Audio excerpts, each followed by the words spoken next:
Assalamu Walaikum. Hello friends, how are you? Welcome back to my another video. In this video, I am going to show you how to add swoosh animation in Apple Keynote. Let's get started. At first, you have to open your iCloud Keynote. Then create your presentation. Now you can see here are my presentation. Now I add swoosh animation in this presentation. At first I have to click this text box. Then you can see here are animation option. Just press it. Now you can see here are animation drop down menu and here are many animation. Now I find my swoosh animation. You can see here are swoosh. Just press it.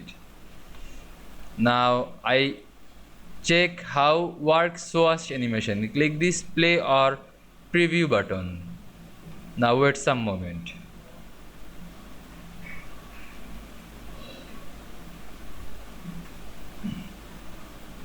Now just press your mouse. Now you can see I add swoosh animation in Apple Keynote very easily. I hope you enjoyed my video. Please like, comment, share and subscribe my channel. Thanks for watching.